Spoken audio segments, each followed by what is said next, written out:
Maayong adlaw. Aga na naman and it's time to cook our breakfast. Ay, naka-English. Wow! Anyway guys, halin sa nag-umpisa ako sa pag-vlog. Hindi ako kabalo kung anong gamiton ko nga dialect. Nga daw ma-English ako, nga daw ma-Tagalog, nga daw mahiligay nun man. Yan, isubong nakadesisyon na ako nga kung anong magbuka, kag ang magwa sa bakba ko, inaana. May time nga daan kisa nga dumayad man ako mag-Tagalog, nga dumayad man ako mag-English. Wow, tikalon. Basta bisan ano lang daa kamot may kong baga. Mas storytelling ako danay samtang nagaluto ako sa amon sudan para sa pamahaw. Kabalo bala ka mo guys, nga nag-umpisa ako sa akong pag-vlog halin pa sang 2022.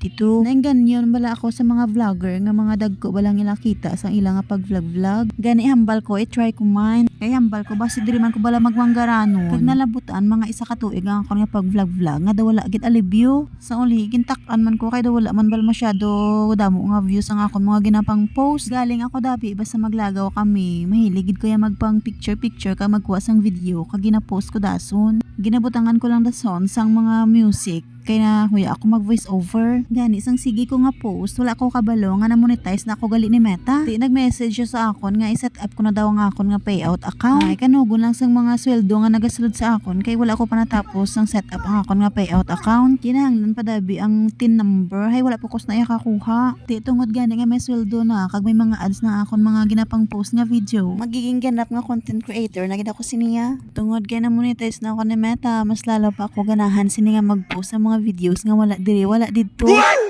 Kung hindi nyo gusto ang akong mga ginapang post, di sorry lang kay wala na ko plano maguntay. Kay ginumpisahan ko na kundi padayonon ko na lang. Kag nagapati man dabi ako sa mga halambalon nga quitters never win ko no. Ilan taon ta lang kung maging madinalagon ako sa patag nga iniya. Kag kung hindi man okay lang at least nag-try ako. Anyway guys, para gali sa amon pamahaw, ginipo ko na ang bunga sang akong tanom nga talong nga duwagid kabilog. Ginsugba ko ini kag gintorta sa itlog. Kag sa nagbakal ako sang 5 kabilog nga itlog ang apat ginsan egg ko kag ang isa dira ginlakot ko sa talong. Damo man kami sang bahaw nga kanon gani nag-request ako upod nga makalokalo na lang kami. Ginkumos-kumos ko ini kag hambal ko ikaw lang danay da kalokalo kay masugba ko danay sang isda. Kag maayo man nagpasugot man siya. Kag samtang nagaluto siya nag-request siya nga videohan ko siya kuno para makita man iya nga buyon.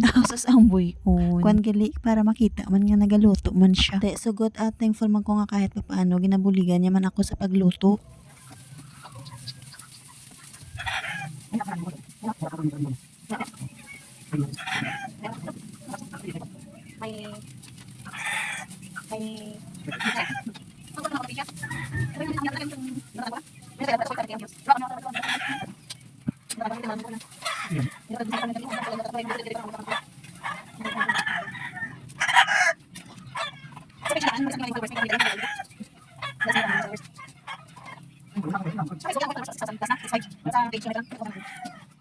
Pagkaluto sang kalokalo, ginsukad niya na ini kay makaon na kami kuno. Di saktuhan lang kay luto naman akon nga sinugba. Kutob na lang diri na iton nga istoryahanay guys. See you on my next video. Ina akong malantaw pa kamo. Salamat sa inyo paglantaw.